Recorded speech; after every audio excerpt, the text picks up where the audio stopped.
श्रीशैलेशदयापात्रं विभक्त्यादिगुणार्णवं यतीन्द्रप्रवणं वन्दे रम्यजामातरं मुनिं लक्ष्मीनाथसमारम्भां नाथयामुनमध्यमाम् अस्मदाचार्यपर्यन्तां वन्दे गुरुपरम्पराम् आचार्यं तिरुवडिगळे शरणं हरे रामेति कृष्णेति नाम संकीर्तनं सदा लोकक्षेमाय कुर्वन्तं प्रेमिकं सद्गुरुं भजे यत्प्रसादेन वचसां प्रसादादिगुणोदयः साविर्भवतु वाग्देवी मयि वाचा प्रसन्नया नारायणं नमस्कृत्य नरं चैव नरोत्तमं देवीं सरस्वतीं व्यासं ततो जयमुदीरयेत् व्यासाय विष्णुरूपाय व्यासरूपाय विष्णवे नमो वै ब्रह्मनिधये वासिष्ठाय नमो नमः कृष्णाय वासुदेवाय देवकीनन्दनाय च नन्दगोपकुमाराय गोविन्दाय नमो नमः. மகாபாரதத்துல வனப்பர்வா அனுபவிச்சுட்டு இருக்கோம். அதுல அஷ்டாவக்ரனுடைய சரித்திரம். அஷ்டாவக்ரன் சிறு வயசுலயே எப்படி வேதத்தை அத்தியனம் பண்ணார், அதன் தொடர்ச்சியாக நம் கர்ப்பவாசத்திலேந்து இந்த சிசு எப்படி வேதத்தை ஆக்கர்ஷிச்சுக்கிறது அப்படிங்கிற விஸ்தாரமாகவே நேற்றுக்கு பார்த்தோம். நான் அஷ்டாவக்ரன் தன் வாயிலாகவே நான் கர்ப்பத்திலிருந்தே எனக்கு வேதம்ங்கிறது என் ரத்தத்துல ஊறி போனது, தர்க்கம் அப்படிங்கிறது என்னுடைய ரத்தத்திலேயே உண்டானது, என்னுடைய தகப்பனாரோட நான் கர்ப்பத்திலேயே தர்க்கம் பண்ணவன் அப்படின்னு அவ்வளவு ஆணித்தரமா சொன்னதை நாம் பார்த்தோம். ஏன்னா தர்க்கத்தினுடைய பெருமை, வாதத்தினுடைய பெருமை, வாதம்ங்கிறது ரொம்பவே ஒரு மகத்தான விஷயம். வாதம்ங்கிறது இருக்கணும், ஒரு அக்ரெசிவான வாதம் தான் இருக்கக்கூடாதே தவிர ஒரு அசர்டிவ் டிபேட் அப்படிங்கிறது இருக்கணும் அப்படிங்கிறது நம்ம நேத்தி தினமே பார்த்தோம். ஏன்னா வாதம் ஏற்பட்டால்தான் நம்ம சாஸ்திரார்த்தம் எல்லாம் நமக்கு நிர்ணயம் ஆகும். ஏன்னா வாதத்தினால யார் அந்த வாதத்துல ஜெயிக்கிறாளோ அவர்கள் ஏற்படுத்துற நிர்ணயத்தை நம் சாஸ்திரங்கள் அப்படின்னு நம்ம எடுத்துட்டு மகான்களுடைய வாக்கியத்தை நம்ம பின்பற்றி அப்படியே அவர்கள் சொன்னதை கேட்டு நம் முன்னோர்கள் மொழிந்ததை முறை தப்பாமல் கேட்டு அதை அப்படியே நம் கேட்டு நம் அதை அனுஷ்டானத்துக்கு கொண்டு வரணும். அப்படிங்கிறதுனாலதான் வாதத்துக்கு, அதுவும் பிரதிவாதம், வாதம், இந்த தர்க்கம், இதுக்கெல்லாம் அவ்வளவு பிராதானியம் கொடுக்கப்பட்டது. அது நம் மகாபாரதத்துல அஷ்டாவக்ரன் சரித்திரம் மூலமாக நமக்கு தெரியறது. நேற்றைய தினம் மகாராஜா ஜனக மகாராஜா அவரே கொஞ்சம் பரீட்சை பண்ணார் அப்படிங்கிறத பார்த்தோம். பிறகு அஷ்டாவக்ரன் சொன்ன பதில்கள் இதெல்லாம் பார்த்து ரொம்ப வியப்படைஞ்சிட்டார் ராஜா. இனி இதுக்கு மேல இவர்கிட்ட நம் பேசுறதுக்கு இல்ல. முதல் சரணாகதி அவர் பண்ணிட்டார் அஷ்டாவக்ரனுக்கு. முதல்ல சுவாமி நான் என்னமோ நினைச்சேன், ஏதோ நீங்க சின்ன குழந்தை ஏதோ பேசுறேன்னு நான் நினைச்சேன். ஆனா உண்மை வாஸ்தவமா சுவாமின்னு கூப்பிடணும். ஏன்னா உங்களுக்கு இருக்கக்கூடிய அந்த வித்வத்து ஞானம் இதெல்லாம் ரொம்ப போற்றத்தக்கது. அதனால இனி ஒரு வார்த்தை அடியேன் பேசுறதுக்கு இல்ல. இனி நீங்கள் இங்க வந்தது பந்திக்காக ஒரு தடவை யோசிச்சுக்கோங்கள்னு நான் சொன்னேன். ஆனா இனி உங்களை கட்டுப்படுத்துறது இஷ்டம் இல்லை, அதனால அங்க இருக்காரே அவர் தான் பந்தி அப்படின்னு காமிச்சு கொடுத்துட்டார். இவ்வளவு பிரச்சனைகள் இங்க நடந்த போதிலும் பந்தி அவர் யாரையுமே மதிக்க மாட்டார். அவர் பாட்டு உட்காந்து வேற ஏதோ ஒரு வித்வானோட கூட அவர் ஏதோ ஒரு தர்ம விசாரங்கள் அவர் பண்ணின்னு உட்காந்துருக்கார். இங்க யாரோ ஒரு சின்ன பையன் வந்து ஏதோ பேசின்னு இருக்கார், ராஜா ஏதோ பதில் சொல்லிட்டு இருக்காருன்னு நினைச்சுட்டு இந்த பக்கம் திரும்பவே இல்லை. இப்பதான் பந்தி யாரு அப்படின்ன உடனே அவர் தான் பந்தி அப்படின்னு உறக்க ராஜா சொன்ன உடனே இப்ப திரும்புறார். என்ன நம்ம பேர் அடிபடுறதே, ராஜா என்னவோ நம்மள காமிச்சு இவர் தான் பந்தின்னு சொல்றாரு, என்ன விஷயமா இருக்கும் அப்படின்னு இப்ப திரும்புறார் பந்தி. திரும்பி பாக்குறாரு, என்ன விஷயம், என்ன என் பேர் அடிபடுறது, எதுக்காக இப்ப என்ன சொல்றீரே, என்ன விஷயம் அப்படின்னு கேட்ட உடனே இதோ இவங்க வந்து இருக்காரே இந்த சுவாமி, இவர் பேர் அஷ்டாவக்ரனா, அதான் பார்த்தாலே தெரியறது, இன்னும் என்ன தனியா அஷ்டாவக்ரன்னு சொல்லணுமான்னு அப்படின்னு. இல்ல, அவர் பேரே அஷ்டாவக்ரன் தான், அவர் பேரே அஷ்டாவக்ரன், இவர் உம்மோட வாக்கியார்த்தம் பண்ணணும்னு இங்க வித்வத் சபைக்கு இப்ப வந்திருக்கார் அப்படின்னு உடனே இவனா அப்படின்னு கடன்னு சிரிச்சார் பந்தி. வியாக்ரம் சயனம் பிரதிமா பிரபோதய ஆஷி விஷம் சுக்கனி லோலிகானம். இவனை பார்த்தா ஏதோ விளையாட்டு பிள்ளை மாதிரி கூட தெரியலையே. சுண்டல் வாங்குறவன்னு இந்த துவாரபாலகர் சொன்னால் இல்லையா, அதே போல சொல்றான். இவனுக்கு ஏதாவது பிரசாதம் வேண்டி வந்தானோ வித்வத் சபையில, அப்படி வந்ததாக இருந்தால் இன்னும் கொஞ்ச நேரத்துல இலை போடுவா, சாப்பிட்டுட்டு போக சொல்லுங்கள் மகாராஜா. என்னோட பந்தியோட வாக்குவாதம்னா என்ன சாமானிய விஷயமா? பந்தினா எப்பேற்பட்ட வித்வான்களோடலாம் நான் வாக்கியார்த்தம் பண்ணிருக்கேன், நான் நிர்ணயம் பண்ணிருக்கேன். நான் எனக்குன்னு ஒரு பேரை நான் ஸ்தாபிச்சவன் இல்லையா? இவன் ஏதோ ஒரு சின்ன பையன், ஒரு பொடியன் ஏதோ வந்து ஒரு வாண்டு இருக்கணும், வாண்டு வந்து நான் வாக்குவாதம் பண்றேன்னு சொல்லிட்டு இருக்கு. நீங்கள் அதை தட்டி அனுப்பாம மகாராஜா, அதுக்கு சரியா நீங்களும் தலைய அசைச்சுண்டு என்ன வாக்குவாதத்துக்கு கூப்பிடுன்னு சொல்றேளே, இவ்வளவுதானா நீங்கள் என்னை இத்தனை நாட்கள் மதிச்சது? இதை நான் உங்க இடத்துல எதிர்பார்க்கவே இல்லை. குட்டி பையன் இங்க வாப்பா, இங்க வா, சின்ன பையன் இங்க வா அப்படின்னு கூப்பிடுறாரு. வந்து நிக்கிறார் அஷ்டாவக்ரன். ஏன்பா அவனுக்கு என்ன வயசு இருக்கும்? 10 வயசு ஆறுது. 10 வயசு ஆறுது. இப்ப வேதம்னு உன்னால முதல்ல சொல்ல முடியுமா? அந்த வாக்கியத்தை சரியா உன்னால ப்ரனௌன்ஸ் பண்ண முடியுமா? நீ என்னோட அதுவும் பந்தியோட நீ வாக்கியார்த்தத்துக்கு வந்திருக்க. இதெல்லாம் நீ என்ன நினைச்சுட்டு வந்த? நீ என்ன தூங்கலையே? நீ கனவுல வந்தியா இல்ல கனவுல இருக்கியா? என்ன பிரக்ஞையோட இருக்கியா? இங்க என்ன நடக்கிறதுனே எனக்கு ஒண்ணும் புரியலப்பா அப்படின்னு பந்தி சொன்னதும் மகாராஜா சொல்றாரு, நீங்க பாருங்க பந்தி சுவாமி, நீங்கள் சொல்றதெல்லாம் வாஸ்தவம். நான் இவனை முதல்ல அசஸ் பண்ணாம உங்க இடத்துல அனுப்புவேணும். முதல்ல நான் கேட்டிருக்கேன் இவர் இடத்துல கேள்வி கேட்டு இவர் பதில் சொன்னார். அதனாலதான் நான் உண்மை காமிச்சு கொடுத்தேன்.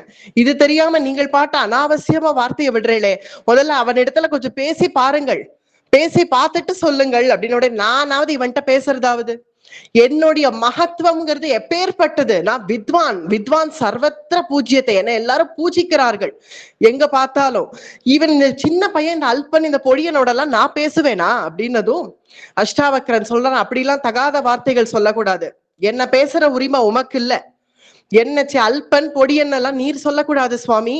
அதான் நான் அல்பனா பொடியனாங்கிறது நமக்குள்ள வாக்கியார்த்தம் நடந்து முடிஞ்ச பிறகு அதனுடைய ரிசல்ட் அப்ப சொல்லணும். இப்ப எடுத்ததும் சொல்லக்கூடாது. என்னப்பா கணீர் குரல்ல பேசுற, நீ குரலை உயர்த்தி பேசிட்டா உனக்கு எல்லாம் தெரியும்னு அர்த்தம் ஆயிடுமா? அதெல்லாம் என்னால ஒத்துக்க முடியாது. இவனோட எல்லாம் என்னால வாக்கியார்த்தம் பண்ண முடியாது அப்படின்னு பந்தி சொன்னதும் பிறகு அஷ்டாவக்ரன் சொல்றாரு, உமக்கு பயம் அப்படி ஆகில் உங்க தோல்வியை ஒத்துக்கோங்க. உங்களுடைய தோல்வியை நீங்கள் ஒத்துண்டு இப்பவே நான் சொல்றதை நீங்கள் கேட்டாகணும். உங்கள் தோல்வியை நீங்கள் ஒத்துக்கிறதாக இருந்தா தோல்வியாவது, உன்னோட நான் இன்னும் வாக்கியார்த்தம் பண்ணவே இல்லையே, அப்புறம் எப்படி தோல்வி?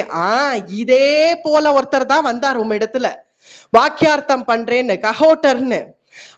அவரை நீங்க பேச விட்டேளா? பேசவே விடாம, வாக்கியார்த்தமே பண்ண விடாம அவரை உடனே போய் குளத்துல வச்சு அழுத்திட்டீரே. தெரியாம ஒண்ணும் இல்லையே, தெரிஞ்சுதானே வந்திருக்கேன். அப்படியா?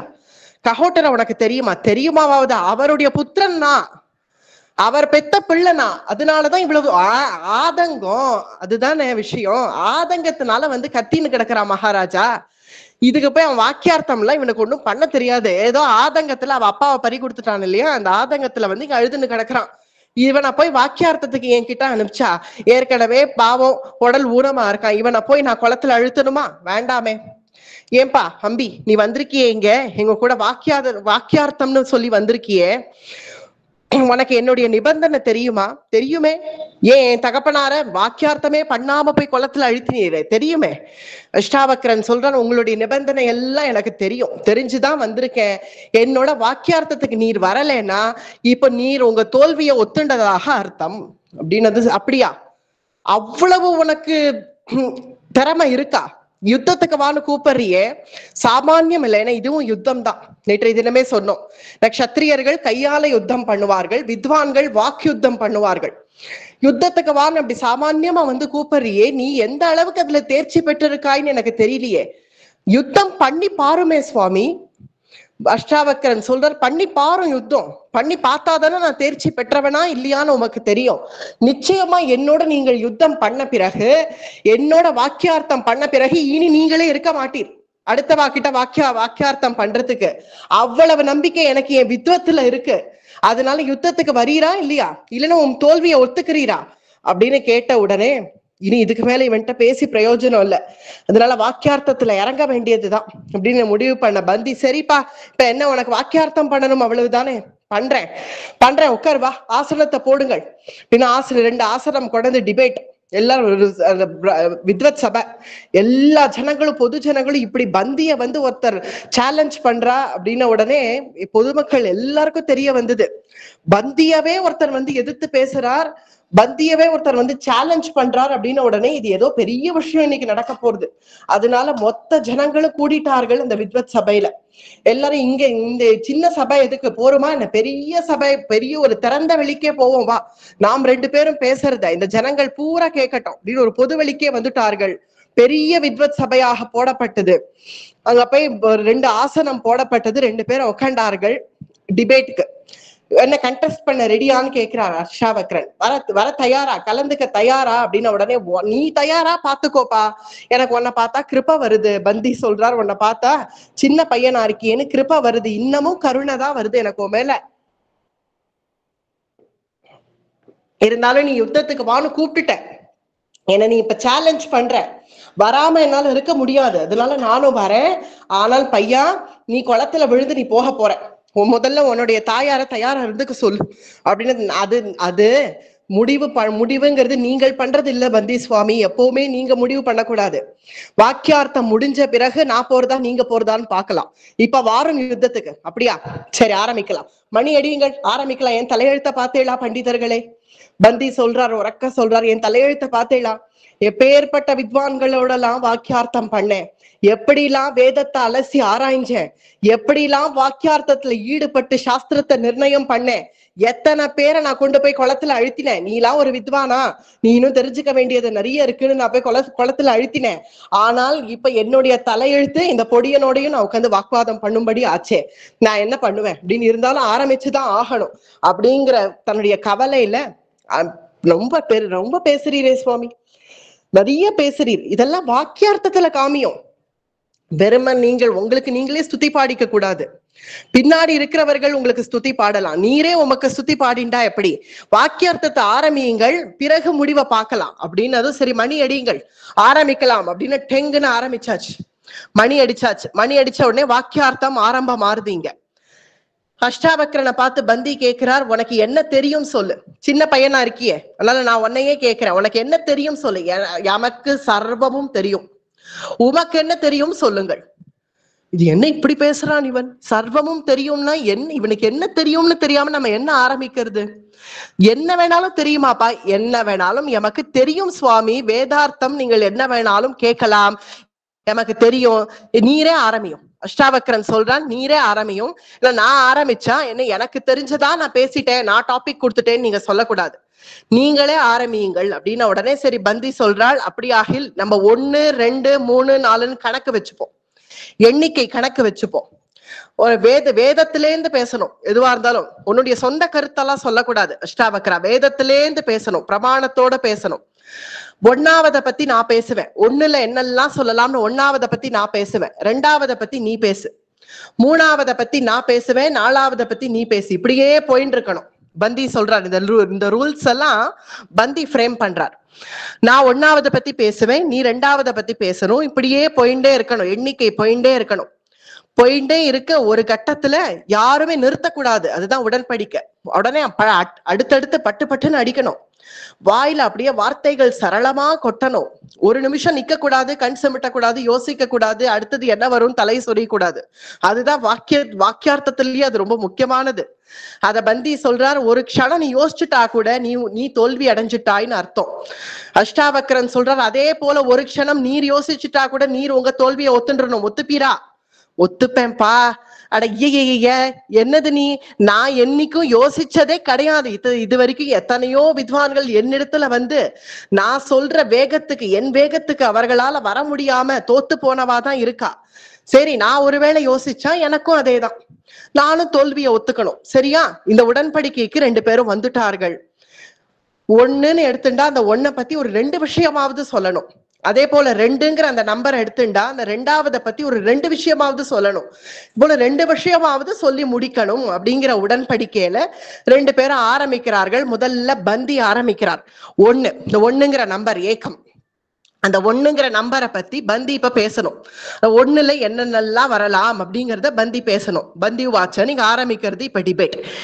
ஏக ஏகாக்னிஹி பகுதா சமித்யதே ஏகஹ சூர்யஹ சர்வமிதம் விபாதி ஏகோ வீரோ தேவராஜோரிஹந்தா யமஹ பித்ருணாம் ஈஸ்வரஸ்சைக ஏவா. பந்தி முதல்ல ஒன்னாவது பத்தி ஆரம்பிச்சிட்டார். என்ன சொல்றார்? ஏக ஏவாக்னிஹி, அக்னிங்கிறது ஒண்ணுதான், ஒரே அக்னி தான் இந்த லோகத்துல இருக்கு. அக்னிக்கு பேர் வேணா வேற வேற மாறுபடுறது. ஔபாசன அக்னி, நம்ம சின்னதா நம்ம விளக்கேத்துற ஒரு அக்னி, அடுப்பு மூட்டுற அக்னி, அக்னிக்கு பேர் வேணா மாறுமே தவிர ஆனா அக்னிங்கிறது ஒண்ணுதான். ஏக ஏவாக்னிஹி. அது போல ஏகஹா சூர்யஹா, ஒரே சூரியன் தான், 4-5 சூரியன் கிடையாது இந்த லோகத்துக்கு, ஒரே சூரியன். ஏகஹா சூர்யஹா சர்வமிதம் விபாதிஹி ஏகஹா தேவராஜா. தேவராஜன்னா ஒரே ஒரு இந்திரன் தான், நிறைய ஆளுக்காள் இந்திரன் இல்ல. நான் இந்திரன் நீ இந்திரன் கிடையாது, ஒரே இந்திரன் தான். ஏகோ வீரோ தேவராஜோரிஹந்தா. அதே போல யமஹா, ஒரே யமன் தான், நிறைய யமன் கிடையாது, ஒரே ஒரு யம தர்மராஜா தான். யமஹா பித்ருணாம் ஈஸ்வரஸ்சைக ஏவா. ஈஸ்வரன் எடுத்துட்டாலும் ஒரே ஈஸ்வரன் தான், ஒரே ஈஸ்வரன் தான் லோகத்துக்கு இருக்க முடியும். ஆளுக்கால் ஈஸ்வரன் இல்ல, நான் ஈஸ்வரன் நீ ஈஸ்வரன் இல்ல, ஒரே ஒரு ஈஸ்வரன் தான். எனக்கு 4-5 ஈஸ்வரர்கள் இருந்தா அப்புறம் ஈஸ்வராளுக்குள்ளேயே அபிப்பிராய பேதம் வந்துடாதோ? ஒரு ஈஸ்வரன் நான் லோகத்தை சிருஷ்டி பண்ண போறேன் பார், இன்னொரு ஈஸ்வரன் நீ சிருஷ்டியா பண்ண போற, நான் அழிச்சுட்டே மறுவேலைம் பார். ஒரு ஈஸ்வரன் நான் இவனை சௌக்கியமா வைக்க போறேன் பார், இன்னொரு ஈஸ்வரன் நீ சௌக்கியமாவா இவனை வைக்க போற, நான் இவனை கெடுத்துட்டு மறுவேலை பாக்குறேன் பார். அப்புறம் ஈஸ்வராளுக்குள்ளேயே ஒரு அபிப்பிராய பேதம் வந்துடாதோ? அதனால ஈஸ்வரன்னாலே ஒரே ஈஸ்வரன் தான், அது நம் பரம்பொருள் தான், அது வைகுண்டபதி தான் அப்படிங்கிறது நமக்கு தெரியும். இங்க பந்தி சொன்னது ஈஸ்வரஸ்சைக ஏகஹாக, ஒரே ஈஸ்வரன் தான் இருக்க முடியும் லோகத்துக்கு. நான் ஒண்ணுக்குள்ள இதெல்லாம் வருது, இதெல்லாம் நான் சொல்லிட்டேன். அஷ்டாவக்ரா நான் என்னமோ ஆரம்பி நீ ஆரம்பிச்சுட்டேன். இப்ப 2வது பத்தி நீ இப்ப பேசணும், பேசி யோசிக்க கூடாது, முழிக்க கூடாது, பேந்த முழிக்க கூடாது, ஆரம்பி அப்படின்னு. ஆரம்பிக்கிறேன் சுவாமி, 2வது பத்தி தானே ஆரம்பிக்கணும், ஆரம்பிக்கிறேன், எனக்கு என்ன யோசனை, இதோ ஆரம்பிக்கிறேன். அஷ்டாவக்ர வாச்ச துவா விந்திராக்னி சரதோ வை சகாயௌ துவௌ தேவ ரிஷி நாரத பர்வதௌ சக துவௌ அஸ்வினௌ த்வே ரதஸ்யாபி சக்ரே யே யே பார்யாபதி துவௌ விஹிதௌ விதாத்ராகா. அஷ்டாவக்ரன் உடனே பேசிட்டார் 2 பத்தி. துவா அக்னி தேவாக்னி இந்திரஹா, இந்திரன் அக்னி, இவா 2 பேரும் சகா, 2 பேருமே நல்ல தோழர்களாம். இவர்கள் 2 பேரும் எப்பவும் சேர்ந்தே இருப்பாளாம், 2 பேருமே சகா. இது எப்படின்னா இதெல்லாம் வேதத்துல இருக்கு, இதெல்லாம் அதனால வேதத்திலேருந்து எடுத்து பேசுறார்கள் இல்லையா. வேதத்துல என்னெல்லாம் சொல்லியிருக்கோ அது அப்படியே அஷ்டாவக்ரனும் பந்தியும் அவர்கள் கான்வர்சேஷன் அப்படி அமையிறது. வேதத்துல சொல்லப்பட்ட பிரகாரம் இந்திரனும் அக்னியும் எப்போதும் சேர்ந்தே இருப்பார்கள், 2 பேரும் சகா. துவா விந்திராக்னிஹி சரதௌ சகாயௌ, 2 பேரும் சகா. அதே போல துவௌ தேவ ரிஷிஹி, 2 தேவ ரிஷிகள் யாருன்னா நாரத பர்வதௌ சக, நாரதர் பர்வதர், இவர்கள் 2 பேரும் சகா, தேவ ரிஷிகள் 2 பேரும்.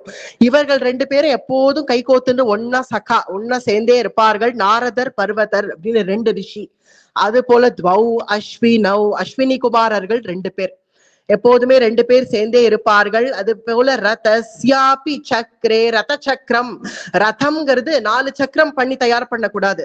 ரதம்ங்கிறதே வேதத்துல சொன்ன பிரகாரம் ரதத்துக்கு 2 சக்கரம் தான் இருக்கணும். ரதஸ்யாபி சக்ரே, 2 ரத சக்கரம் தான் இருக்கும். பாரியா பதி, அது போல பாரியா பதி, தம்பதினாலே 2 பேர் தான். பாரியா பதி, 3வது ஆள் அங்க கிடையாது. பாரியா பதி துவௌ விஹிதௌ விதாத்ரா, எல்லா காரியமும் என்ன காரியம் நம்ம வேத ரீதியா பண்ணாலும் பாரியா பதி அப்படின்னு 2 பேருமா சேர்ந்துதான் பண்ண முடியும். ஒரே ஒருத்தனா சிங்கிள் ஆளா வந்து நான் தானே மந்திரம் சொல்றேன்னு ஒரு புருஷன் மட்டும் வந்து உட்கார முடியாது. அங்க பத்தினி ஸ்திரீ இருக்கணும். அவள் அந்த தர்பத்தை அந்த புருஷனுடைய தோல்ல வச்சு பிடிக்கணும். அந்த தர்பத்தை அவள் பிடிச்சாதான் அங்க ஹோமம் யஜ்யம் எதுவா இருந்தாலும் நடக்கும். இங்க என்ன ஒரு ஆச்சரியம்னா, இந்த பதி மந்திரம் சொல்லுவார். மந்திரத்தெல்லாம் சொல்லி ஹோமம் யஜ்யம் எல்லாம் அவர் தான் நடத்துவார். ஆனால் பின்னாடி இருந்த அந்த ஸ்திரீ, அவளுக்கு மந்திரம் கிடையாதே தவிர, ஆனால் அந்த தர்பத்தை அவள் தோல்ல வச்சு பிடிச்சுட்டே அந்த மந்திரத்தினுடைய பலனெல்லாம் முதல்ல அவள் வாங்கிடுவள். முதல்ல அந்த பலனெல்லாம் அந்த ஸ்திரீக்கு போயிடும். அதுக்கு பிறகுதான் அந்த புருஷனுக்கே வருது. அது போல பாரியா பதி இவர்கள் 2 பேரும் சேர்ந்துதான் எந்த வேத காரியமா இருந்தாலும் பண்ணி வைக்க முடியும். இது நான் 2வது, இதெல்லாம் வேதத்துல வருது. 2வத நான் சொல்லியாச்சு. பந்தின்னு சொல்லிட்டேன் இல்லையா? இப்ப 3வத பத்தி இனி நீங்கள் சொல்லுங்கள். ஆச்சரியப்பட்டுட்டார் பந்தி. என்னப்பா இது, நான் யோசிக்கலையே, இந்த பாரியா பத்தி எல்லாம் நான் இன்னைக்கு யோசிச்சதே இல்லையே, இவன் இப்படி சொல்லிட்டானே இவன். சரி, இனி இவன்கிட்ட கொஞ்சம் ஜாக்கிரதையா இருக்கணும் போல இருக்கு. நீ 3வத பத்தி நம்ம பேசணும் அப்படின்னு பந்தி உடனே ஆரம்பிக்கிறார். 3வத, த்ரீஹி சூயதே கர்மணா வை பிரஜேயம் த்ரயோ யுக்தா வாஜபேயம் வஹந்தி அர்த்யவஸ்திரி சவனானி தன்வதே யே த்ரயோ லோகா ஸ்திரீணி ஜ்யோதிம்ஷி சாஹுஹு. 3வத பத்தி இப்ப பேசணும். வேத ரீதியாக த்ரீஹி சூயதே கர்மணா வை பிரஜேயம் 3 பிறவிகள். 1 பாபத்தினால வர பிறவிகள், 1 புண்ணியத்தினால வர பிறவிகள், 1 2ம் கலந்து வரும். பாபம் புண்ணியம் 2 கலந்து ஒரு பிறவி போல 3 பிறவிகள் இருக்கு. அதே போல வாஜபேயம், வாஜபேயம்ங்கிற ஒரு யஜ்ஞம், அஸ்வமேதம் போல வாஜபேயம் அப்படிங்கிறது ஒரு முக்கியமான யஜ்ஞம். த்ரயோ யுக்தா வாஜபேயம் வஹந்தி. அந்த வாஜபேயம் அப்படிங்கிற யஜ்ஞத்துக்கு 3 விதமான வேதங்கள் உபயோகிப்பாளாம். ரிக் யஜுர் சாமம். ஏன்னா அடியேனுமே வேதாத்தியனம் பண்ணவள் கிடையாது, நானும் ஸ்திரீ தான். அதனால இங்க வேதாத்தியனம் பண்ணவர்கள் யாராவது இங்க வந்திருந்தா, நிச்சயமா அடியன் தகப்பனாரே இங்க இருக்கார், அதனால வேதாத்தியனம் பண்ணவா எல்லாரும் இங்க இருந்தா அவளுக்கு புரியும். இது இங்க பந்தி என்ன சொல்றாருங்கிறது அவளுக்கு புரியும். வாஜபேயம் அப்படிங்கிற யஜ்ஞத்துக்கு 3 விதமான யுக்த அங்க பிரயோகம் பண்ணணும். ரிக் யஜுர் சாமம், இது 3ம் வச்சுதான் வாஜபேயம்ங்கிற யஜ்ஞம் பண்ணுவாளா. த்ரயோ யுக்தா வாஜபே வஹந்தி.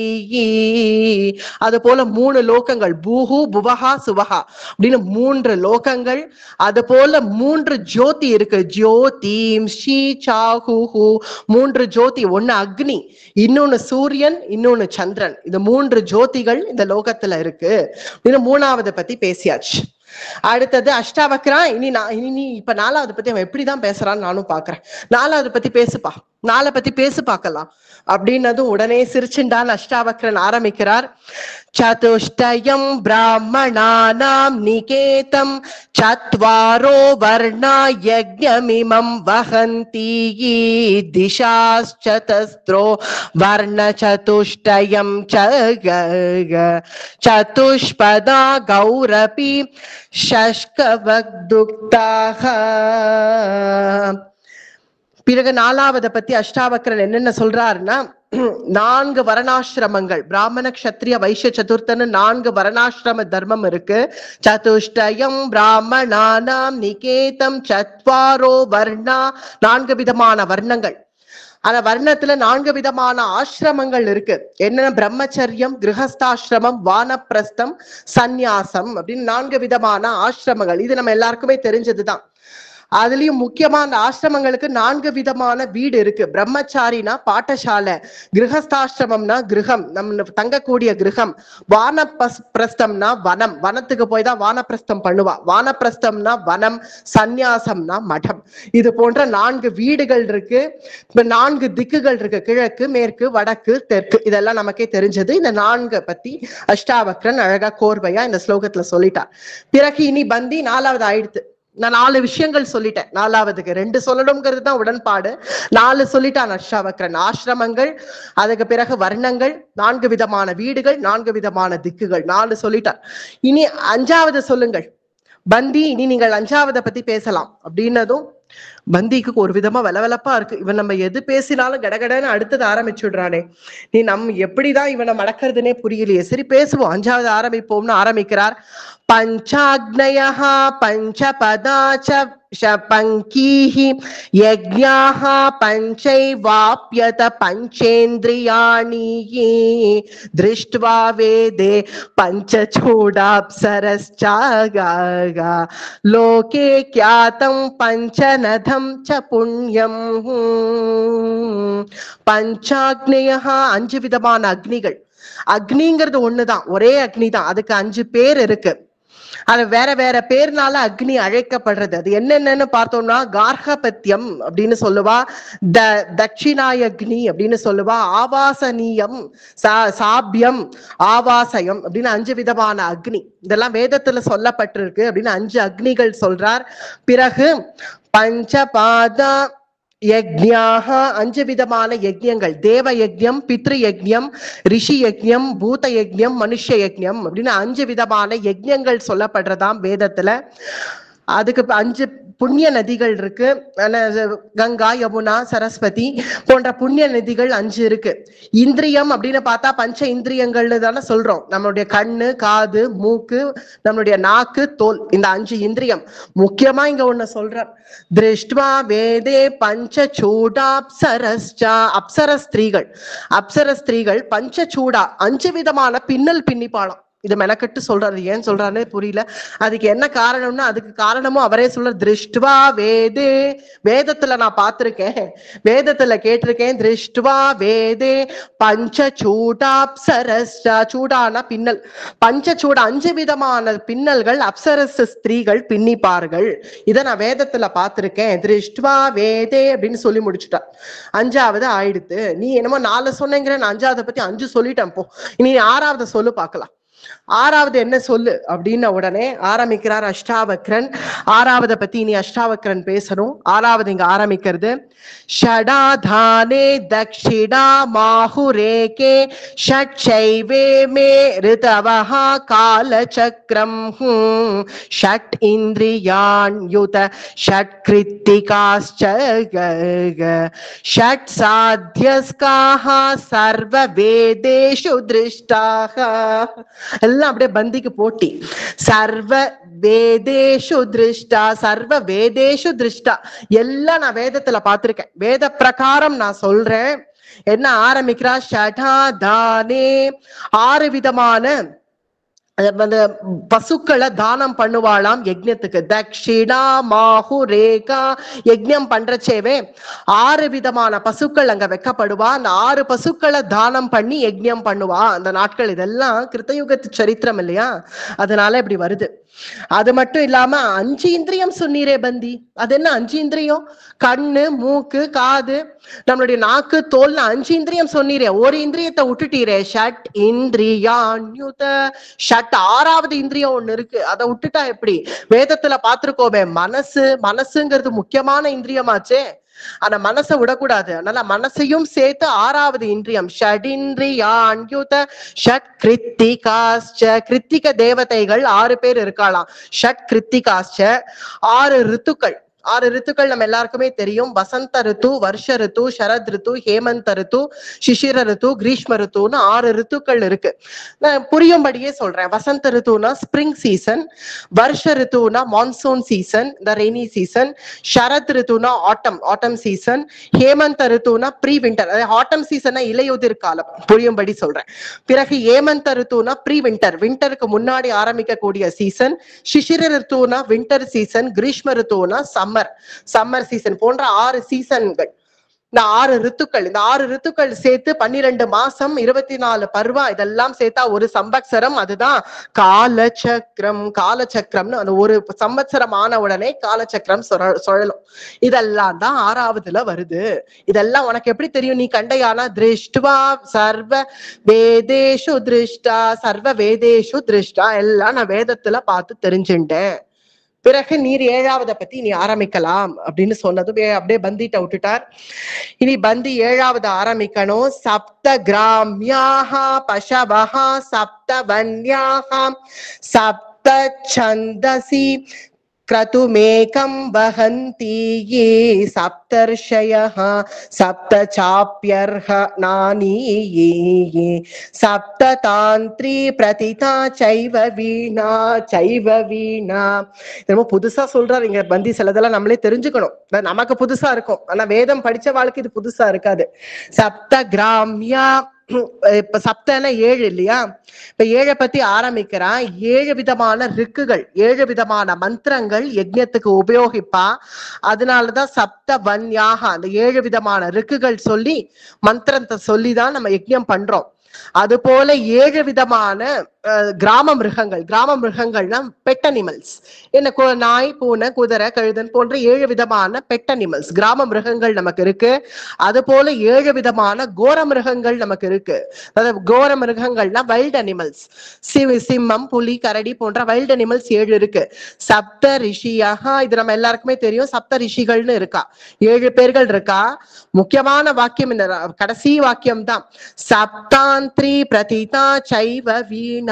வீணை, நம்ம எல்லாம் வீணை மீட்கிறோமே, வீணை சைவ வீணா. அந்த வீணைக்கு 7 தந்தி இருக்கணுமா வேதத்தின் பிரகாரம். வேதத்துல சொல்லப்பட்டிருக்கா சப்தாந்திரி பிரதிபா சைவ வீணா.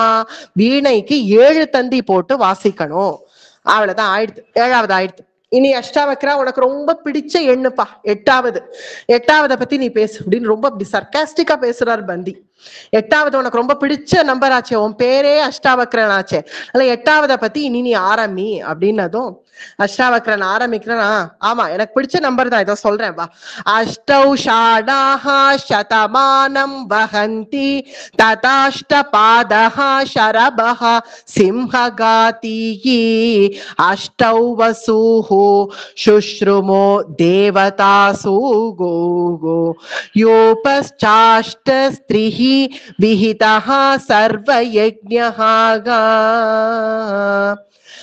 அஷ்டௌ ஷானாஹ சதமானம் வஹந்தி. அதாவது யஜ்ஞத்துக்கு வேண்டிய விஷயங்கள், திரவியங்கள் எல்லாம் 8 அளவு கால் அப்படின்னு இருக்கு. அந்த 8 அளவு கால்ல அளந்து அளந்து இப்படி போட்டா அது 100ஆக ஆகுமா. அஷ்டௌ ஷானா சதமானம் வஹந்தி. அதை 8 8ஆவது எண்ணி போட்டா அந்த அளவு காலால அதை அளந்து அளந்து போட சதமானம் வஹந்தி. அது சதம், சதம்னா 100, அது 100ஆக ஆகும்.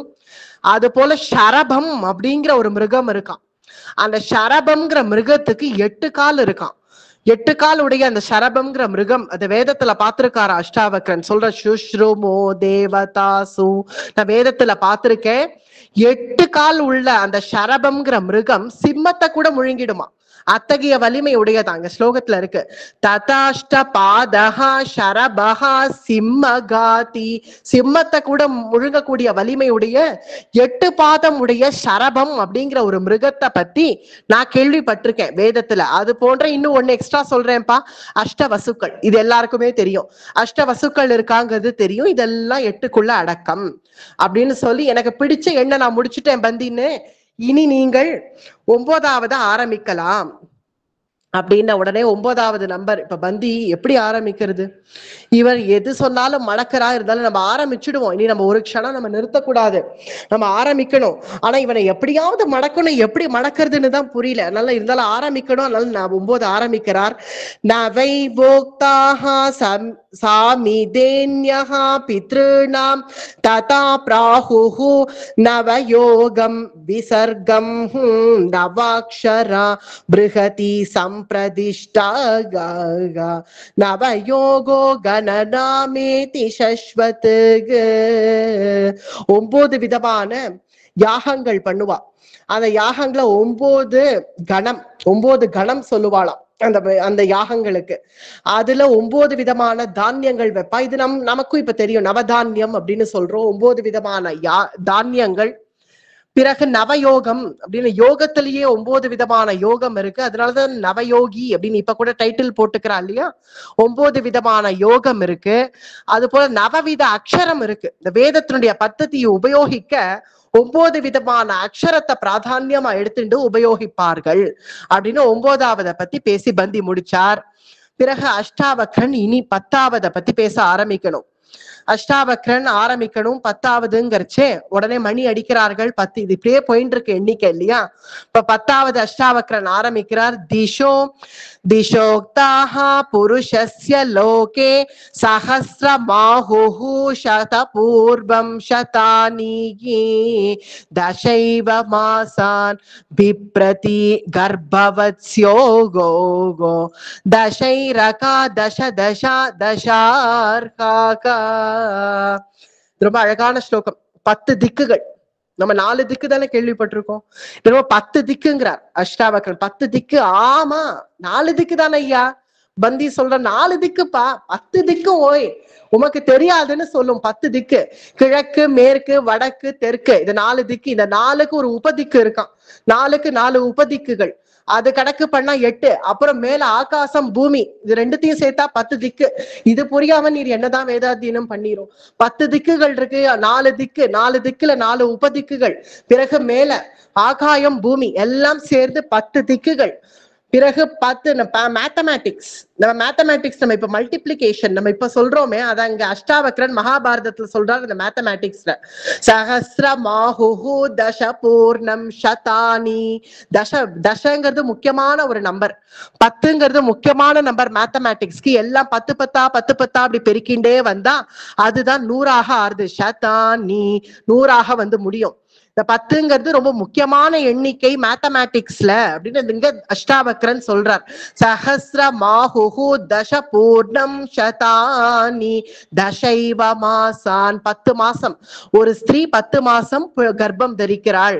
தசமாசான் பிப்ரதி கர்ப்பவத்ஸ்யோகோ. 11வது மாசம் இல்ல, 10 மாசம் தான். கர்ப்பவத்ஸ்யோகோ. பிறகு தச தாஷா தசார்கா. தசனா கடினும் ஒரு அர்த்தம் உண்டு. கடின்னு ஒரு அர்த்தம் உண்டு. இது நலச்சரித்திரத்திலே பார்த்தோம் இல்லையா? தசன தச டு பைட். தசன தசங்கிற நம்பர் ஒண்ணு, தசன கடின்னு அர்த்தம். அதையும் இங்க சொல்லி முடிக்கிறார் அஷ்டாவக்ரன். இதெல்லாம் தசத்துக்குள்ள அடக்கம். இனி 11வது பத்தி பந்தி பேசணும். 11வது ஆரம்பிக்கிறார். ஏகாதசைகாதிஷனஹ பசூனாம் ஏகாதசை வாத்ர பவந்தி யூபாஹ ஏகாதச பிராணபிருதாம் விகாராக ஏகாதசோக்தா திவி வேதேவேஷு ருத்ராஹ. ஏகாதச ருத்ரர்கள் நம்ம எல்லாருக்குமே தெரியும். அஷ்டபசுக்கள், ஏகாதச ருத்ரர்கள், துவாதச ஆதித்யர்கள்னு நம்ம அடிக்கடி சொல்றதுதான். ஏகாதச ருத்ரர்கள் இருக்கா. மேலும் 11 பசுக்கள் தேவைப்படுமாம் ஒரு முக்கியமான இந்த வாஜபேய யஜ்ஞம் பண்றதுக்கு. ஏகாதச பசூனாம். பசுனாம்னா பசுக்கள். ஏகாதச பசுக்கள், அதாவது 11 பசுக்களை வைப்பா. அந்த 11 பசுக்களுக்கு 11 கம்பம், அதை கட்டுறதுக்கு கயிறு எல்லாம் 11 11 இருக்கும். வாஜபேய யஜ்ஞத்தை பார்த்தா இதெல்லாம் ஏகாதசத்துக்குள்ள. ஏகாதசம்னா 11க்குள்ள இதெல்லாம் அடக்கம் அப்படின்னு பந்தி சொல்லி முடிக்க, பிறகு அஷ்டாவக்ரன் இனி 12 பத்தி ஆரம்பிக்கிறார்.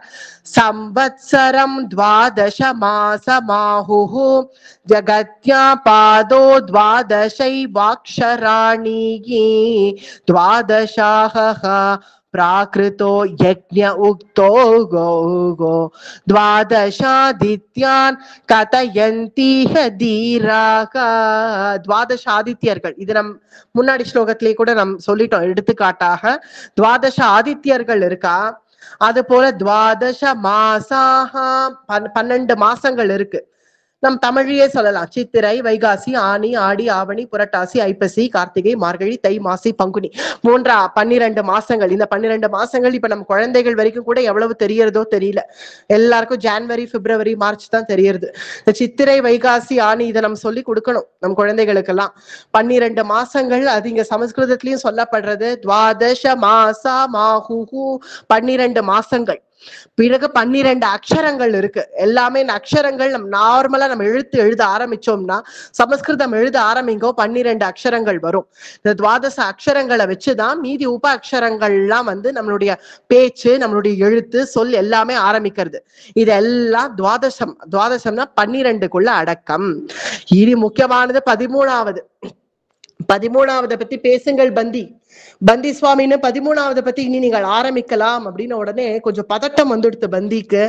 நீ என்ன சொல்றதுன்னு புரியல. 13வது ஆரம்பிக்கிறார். ஆனாலும் த்ரயோதசி திதிஹி யுக்தா பிரசம்ஸ்தா த்ரயோதச த்வீபவதி மஹீச்ச மஹீச்ச மஹீச்ச ஐயோ மஹீச்ச அப்படின்னு ஒரு தலையை சொல்லிடுறாரு. இப்படி யோசிக்கிற மஹீச்ச அப்புறம் என்ன வரும், அப்புறம் என்ன வரும், வாயில வரமாட்டேங்கிறதே மஹீச்ச அப்புறம் என்ன வரும் அப்படின்னு யோசிக்கிறார்.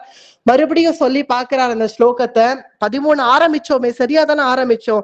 த்ரயோதசி திதிருக்தா பிரசஸ்தா த்ரயோதசி த்வீப்தவதி மஹீச்ச மஹீச்ச. யாராவது எடுத்து கொடுங்களேண்டா. பக்கத்துல பண்டிதர்கள் எல்லாம் பார்த்து மஹீச்ச அப்புறம் என்ன வரும், 13ல அப்புறம் என்ன வரும் அப்படின்னு அவர் யோசிக்கிறச்சே அஷ்டாவக்ரன் தலை நிமிர்றார். என்ன பந்தின்னு என்ன ஆரம்பிச்சீர், நிறுத்திட்டீர், என்ன நிறுத்தவே கூடாதே. உடன்படிக்கையை நீங்கள் தானே சொன்னீர், நான் சொல்லலையே. உடன்படிக்கை நீங்கள் தானே சொன்னீர், நிறுத்தவே கூடாதுன்னு சொன்னேளே, அடுத்தடுத்து சொல்லிட்டே இருக்கணும்னு சொன்னேளே, என்ன ஆயிடுத்து, ஏன் மஹீச்சன்னு நிறுத்திட்டா என்ன அர்த்தம் அப்படின்னதும் ஏதா பக்த்வா வீரராம பந்தி ஸ்லோகஸ்யார்த்தம் வியஜஹாராஷ்டவக்ரஹ. ஸ்லோகஸ்யார்த்தம் அடுத்த ஸ்லோகம் என்ன போடுறது, அடுத்த பதம் என்ன போடுறதுன்னு புரியாம வியஜஹார அஷ்டவக்ரஹ ஒன்னும் புரியாம அஷ்டவக்ரனுடைய முகத்தை பாக்குறார் லஜ்ஜையோட கூட. அடுத்தது என்ன, அடுத்த பதம் என்ன வைக்கிறதுன்னு புரியல.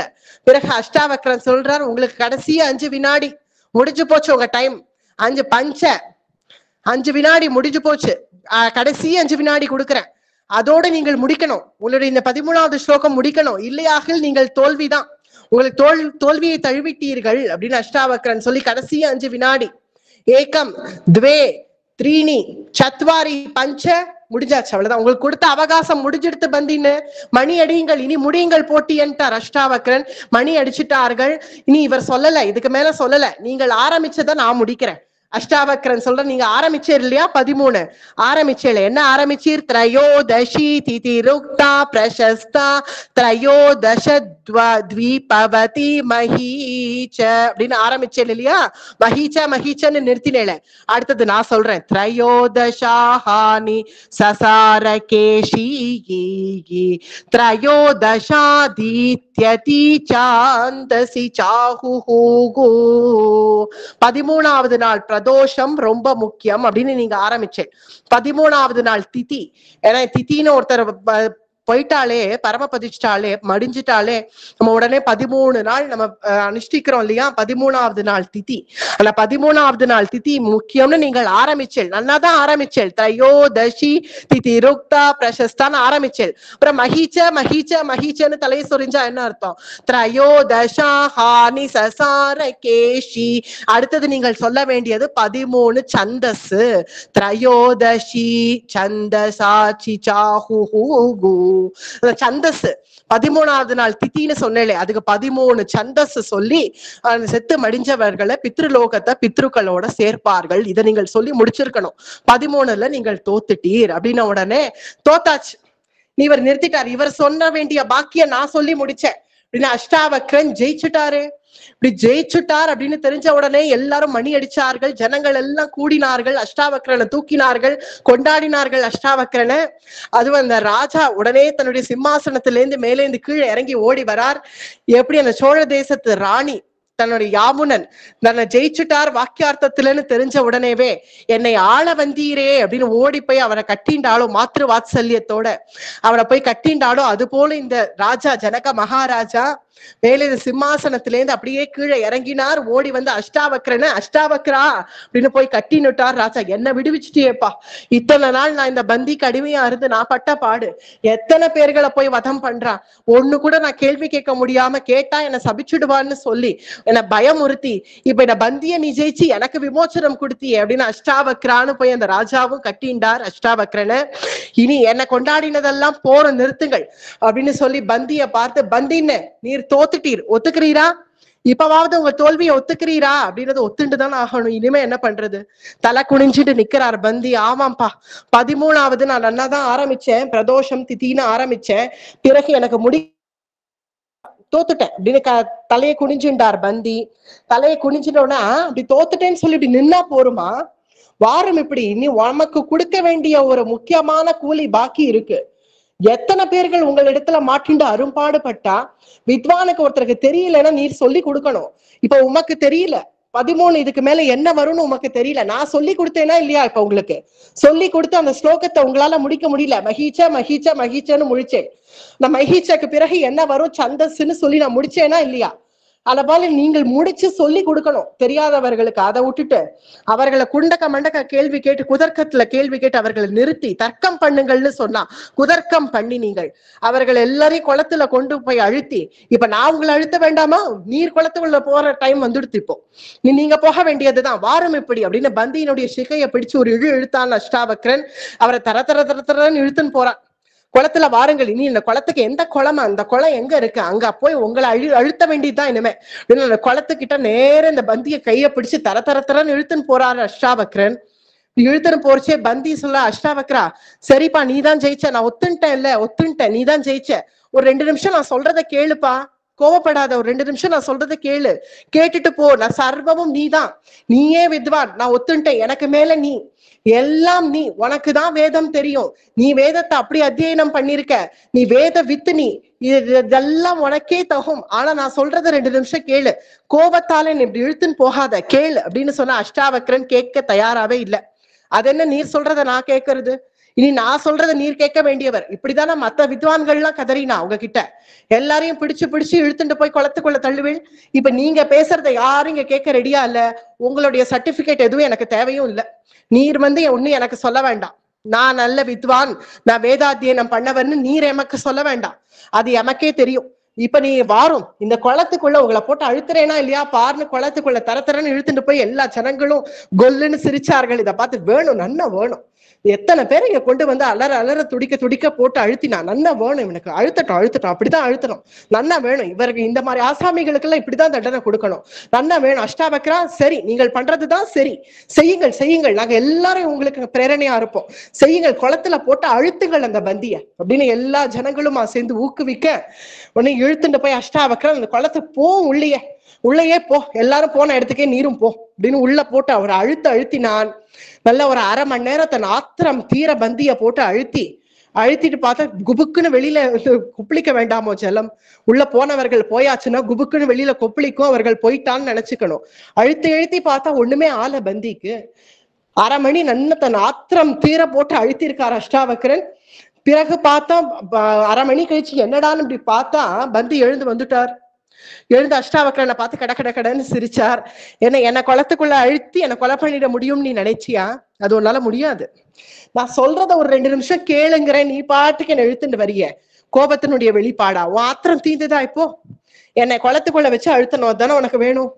உன் அப்பாவை கஹோட்டரை நான் அழுத்திட்டேன், அதுக்கு நான் அவரை வாதம் கூட பண்ண விடாம நான் அழுத்திட்டேன், அதுக்கு பழி வாங்கணும், அதுக்கு தானே இங்க நீ வந்த, அதுக்கு தானே என்ன குளத்துக்குள்ள போட்டு இப்ப அழுத்திட்டேன், இப்ப எனக்கு ஒண்ணும் ஆள, இப்ப என்ன பதில் சொல்ல போற?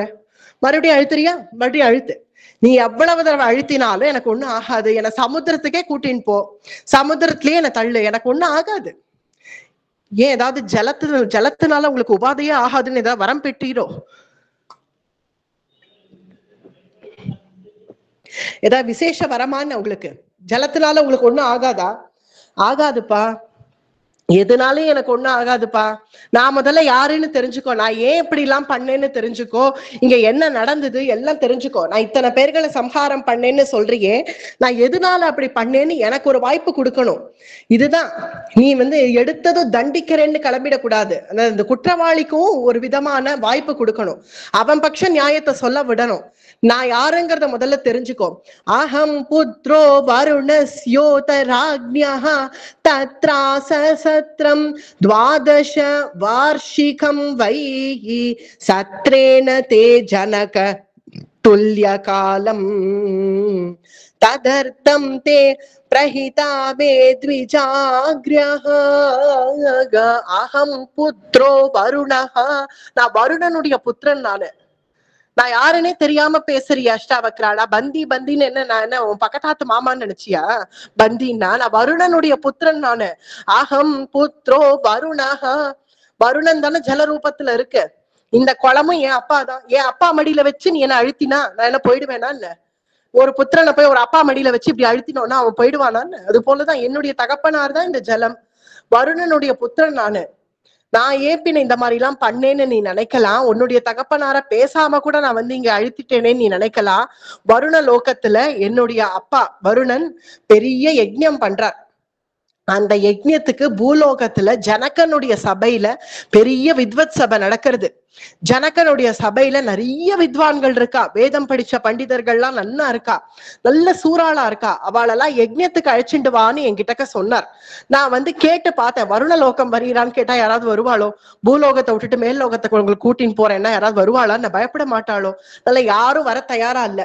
அதனாலதான் பந்தின்னு ஒரு ரூபத்தை எடுத்துன்னு வந்து நான் இங்க உட்காந்து நல்ல வித்வான்கள் எல்லாம் வாக்கியார்த்தம் பண்ணி குதர்க்கமா சில கேள்விகளை கேட்டு அவர்களை மடக்கி அவர்களை கொண்டு வந்து இந்த சமுதிரத்துல அழுத்தி இங்க இந்த ஜலத்துல அழுத்தினா அவெல்லாம் ஒண்ணும் போயிடலப்பா. இங்கேருந்து வருணலோகம் போயிருக்கா, அவ்வளவுதான். என் தகப்பனார் வருணன் தான் இந்த கொல ரூபத்துல இங்க இருக்கார்.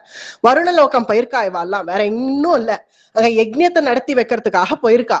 அதுல உன்னுடைய அப்பா கஹோட்டர் ரொம்ப வேதத்துல வித்வானா இருக்கக்கூடியவர், வேத வித்து, அவர் வேதத்துல ரொம்ப சிறந்தவர். தூங்கறச்சே கூட அவர் வாயில இந்த மந்திரம் வரும், இதை நான் கேள்விப்பட்டிருக்கேன்.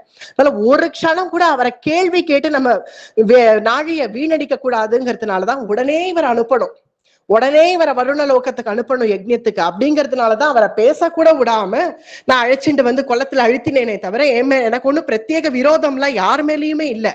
இந்த குளத்துல விழுந்து எல்லாரும் மடிஞ்சிட்டான்னு நீங்க எல்லாம் நினைக்கிறீங்களே, யாரும் போகல. எல்லாரும் வருண லோகத்துல க்ஷேமமா இருக்கா. எல்லாரும் யஜ்ஞத்தை நடத்தி வச்சுட்டு இருக்கா. யஜ்ஞம் முடிஞ்சிடுது, இனி பூர்த்தி ஆகி அவர்கள்லாம் திரும்ப போறா. இந்த திரும்புற சமயத்துலதான் அஷ்டாவக்ரா நீ வந்து உன்னுடைய கோபத்தினுடைய வெளிப்பாட்டை இப்ப காமிச்ச. அதோ பார் தேவ விமானம், வருண லோகத்திலேந்து விமானம் வருது, தேவ விமானம். அங்க இந்த என்னென்ன வித்வான்கள்லாம் இந்த குளத்துல விழுந்து போனாலும் அவ எல்லாம் அந்த தேவ விமானத்துல கையில ஏராளமான பூரி தட்சிணைகள் எல்லாம் கையில வச்சுண்டு வருண லோகத்து பத்தாரெல்லாம் நல்லா உடுத்திண்டு அவ எல்லாம் நல்ல சூறாளாக மேலேந்து இறங்கி கீழே வரா. கீழே இறங்கிய பத்தியா இவா எல்லாரையும் தான் நான் அனுப்பிச்சேன், வருணலோகம் அனுப்பிச்சேன். இப்ப அவ யஜ்ஞம் நல்லபடியா பூர்த்தி ஆச்சு. என் தகப்பனார் மனம் குளிர்ந்து இவாளுக்கெல்லாம் நல்ல தட்சணை கொடுத்து அனுப்பியிருக்காப்பார் அப்படின்னு எல்லாரும் தேவ விமானத்துல வந்து இறங்க இதுல பந்தி காட்டுறார். அஷ்டாவக்ரா உன்னுடைய அப்பா இவர் தான், கஹோட்டர் இவர் தான் உன்னுடைய அப்பா போ அப்படின்னு. உடனே அப்படியா, என்னை மன்னிக்கணும் சுவாமி, நான் என்னமோ ஏதோ நினைச்சு அபச்சாரம் பண்ணிட்டேன், உங்களுடைய சிக்கையெல்லாம் பிடிச்சு இழுத்துட்டேன். பரவாயில்லப்பா, நானும் அப்படித்தானே செஞ்சேன், நானும் அதே தானே செஞ்சேன், நான் பண்ணது தானே எனக்கு திரும்ப வரும். நானும் இந்த வித்வான்கள் எல்லாம் வருணலோகம் அனுப்படுங்கிறது இன்னொரு பட்சம் இருந்தாலும் நானும் இவர்கள் எல்லா சிக்கையும் பிடிச்சு இழுத்து தானே அழுத்தினேன். அதே இப்ப எனக்கும் நடந்தது, அவ்வளவுதானே. அதெல்லாம் பரவாயில்ல. நீ உன்னுடைய அப்பா கஹோட்டர் கிட்ட போய் முதல்ல அவரை நமஸ்கரி, அவர் உனக்காக ஆசையா வந்திருக்கார் அப்படின்னதும் கஹோட்டரை போய் நமஸ்கரிச்சார் அஷ்டாவக்ரன். அப்பா, நீங்கள் தான் கஹோட்டரா, நீங்கள் தான் என்னுடைய அப்பாவா, உங்களாலதான் எனக்கு இவ்வளவு வேதம் எனக்கு வந்தது. ஏன்னா கர்ப்பத்திலேந்து நீங்கள் சொன்ன மந்திரத்தை கேட்டு கேட்டு கேட்டு அதுல ஊறி போனதுனாலதான் நான் இத்தகைய வித்வானாக நான் இன்னைக்கு இருக்கேன் அப்படின்னு தன்னுடைய தகப்பனார போய் நமஸ்கரிச்சான் அஷ்டாவக்ரன். பிறகு கஹோட்டர் ஆலிங்கனம் பண்ணிண்டார், கண்கள்னால ஆனந்த பாஷ்பம் விட்டார். அஷ்டாவக்ரா, ஏதோ என்னுடைய அவசரத்தினால நான் அன்னைக்கு உன்னை சபிச்சுட்டேனே, புத்திரன்னா உன்னை போல இருக்கணும், ஒவ்வொரு புத்திரனும் தகப்பனார் தாயார உத்தாரணம் பண்ணணும்னு நம்மளுடைய சாஸ்திரங்கள் வேதங்கள் சொல்றது. தகப்பனாருக்கு செய்ய வேண்டியதை சரியா செய்யணும்ங்கிறது சொல்றது. ஆனால் நீயோ உன்னுடைய வித்வத்தை காண்பிச்சு என்ன நீ இன்னைக்கு பெருமைப்படுத்தி இருக்க. அதுவும் நான் ஒரு நாள் உட்கார்ந்து நேரடியா உனக்கு ஒரு பஞ்சாதி சொல்லி கொடுக்கல, நீ நான் சொன்னதெல்லாம் கேட்டு தெரிஞ்சுண்டு அது மூலமா நீ உன்னுடைய வித்வத்தை வந்து இங்க ஸ்தாபிச்சு என்ன நீ உதாரணம் பண்ணியே புத்திரன்னா உன்னை போல ஒரு புத்திரனை பெறணும் ஒவ்வொரு தகப்பனார் தாயாரும் அப்படின்னு அஷ்டாவக்ரனை கட்டிண்டார். கோபத்தினால அன்னைக்கு நான் உன்னை சபிச்சேனே தவிர வக்ரமா போன்னு என் மனசெல்லாம் ரொம்ப தாபப்பட்டது. இப்ப நான் மனம் குளிர்ந்து சொல்றேன், இந்த வக்ரம் எல்லாம் உனக்கு போயிடணும், போயிட்டு நீ சாமான்யமா நீ ஆயிடணும் அப்படின்னு கஹோட்டர் ஆசீர்வாதம் பண்ண உடனேவே அஷ்டாவக்ரனுக்கு அந்த வக்ரம் எல்லாம் மறைஞ்சது. சாதாரண ஒரு பையன் எப்படி இருப்பானோ, ஒரு 10 வயசு பாலகன் எப்படி இருப்பானோ அது போல இருக்கான் அஷ்டாவக்ரன். பந்தி வந்து அஷ்டாவக்ரன், அப்பாட உன்னை இப்படி பாக்குறதுக்கு தான் சந்தோஷமா இருக்கு, உன்னிடத்துல இருக்கிற அந்த பிரம்ம தேஜஸ், உன்கிட்ட இருக்கிற அந்த வேதம், உன்னிடத்துல இருக்கிற அந்த வித்வத்வம், இது எல்லாம் இன்னைக்கு நிரூபணமாச்சு. இந்த வக்ரம் எல்லாமும் போய் நீ இன்னைக்கு சாமானிய பிள்ளையாக வந்திருக்க இல்லையா, இப்படிதான் உன்னை பார்க்கணும்னு உன் தாயாரும் ஆசைப்பட்டிருப்ப. அதனால நீ இனி சந்தோஷமாக இரு. உன்னுடைய வித்வத்வம்ங்கிறது லோகம் உள்ள வரைக்கும் அஷ்டாவக்ரன் இந்த பந்தி நம்ம 2 பேரும் பேசினோமே, இந்த சம்வாதம்ங்கிறது லோகம் உள்ள வரைக்கும் யாராவது ஒருத்தர் இதை தெரிஞ்சுப்பா. தெரிஞ்சு நம்ம 2 பேரும் எப்படிலாம் வேத விசாரங்கள் பண்ணோம் அப்படிங்கிறத இந்த லோகம் உள்ள வரைக்கும் இது இருக்கும் அப்படின்னு பந்தி இங்க ஒரு நிர்ணயம் ஏற்படுத்திட்டு, அவர் வருணபுத்திரனா இருக்கிறதுனால வருணலோகமே அவர் போய் சேர்ந்தார். பிறகு அஷ்டாவக்ரன் தன்னுடைய தாயார் சுஜாதாவை போய் நமஸ்கரிக்கிறான். நமஸ்கரிச்ச உடனே அஷ்டாவக்ரன் இப்படி பார்க்கணும்னு தான் ஆசைப்பட்டாள். தன்னுடைய தாயார் இப்படி பார்த்த உடனே சந்தோஷப்பட்டாள். பிறகு தன் தகப்பனாரை கொண்டு ஒப்படைக்கிறான். இந்தாமா அப்பா பார், அப்பா வந்துட்டார். வருணலோகம் போயிருந்தார், அப்பா ஒண்ணும் போயிடல, வருணலோகம் தான் போனார். அங்க போய் வருணலோகத்துக்கே போய் வருணனுக்கே யஜ்ஞம் பண்ணி வச்சுட்டு வந்திருக்கார் அப்படின்னதும் சந்தோஷப்பட்டாள் சுஜாதா. என்ன சம்பாதிக்கணும்னு சொன்னியேமா, நான் ஏதோ மிதிலாபுரியில ராஜா கிட்டக்க போய் ஏதோ சம்பாதிச்சுன்னு வரேன்னு நினைச்சேன், ஆனா இங்க பாத்தியா வருணலோகத்துக்கு போய் சம்பாதிச்சுன்னு வந்திருக்கேன் உனக்காக அப்படின்னு தான் கொண்டு வந்த தனம் எல்லாம் அவளுக்கு சமர்ப்பிச்சார் சுஜாதாவுக்கு. அவளும் சந்தோஷமாக அதெல்லாம் ஏத்துண்டு இந்த திவ்ய தம்பதிகள் அஷ்டாவக்ரனோட கூட சந்தோஷமாக வாழ்ந்தார்கள். வேதம்னுடைய பெருமை என்ன, வேதார்த்த விசாரங்கள்லாம் எப்படி இருக்கும், வேதத்துக்கு எவ்வளவு பிராதானியம் நமக்கு கொடுக்கப்பட்டிருக்கு அப்படிங்கிறத காமிக்கிறதுக்காக வந்தது இந்த அஷ்டாவக்ரன் சரித்திரம். இவர்களுக்குள்ள நடந்த இந்த சம்வாதம். இத ஆச்சரியமா தர்மபுத்திரர் இதை கேட்டார். பாண்டவர்கள் எல்லாருமே கேட்டா, எவ்வளவு அதிரம்யமா இருக்கு கேட்கறதுக்கு, அதுவும் வேதத்துல இவ்வளவு விஷயங்கள் இருக்கு, அது வாக்கியார்த்தம்னா இப்படி நடக்கும்ங்கிறதெல்லாம் ரொம்ப வித்தியாசமா இருந்ததுன்னு, வித்தியாசமான அனுபவமா இருந்ததுன்னு தர்மபுத்திரர் சொல்றார்.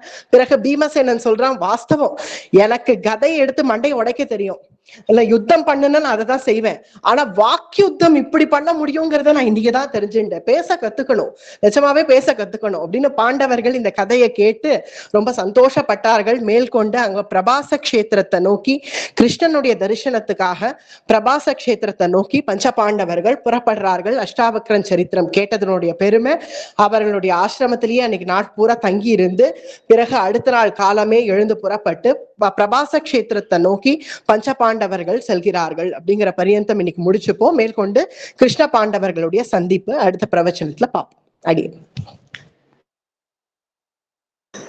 அருமை அருமை சூப்பர். பாக்கியம் பாக்கியம்.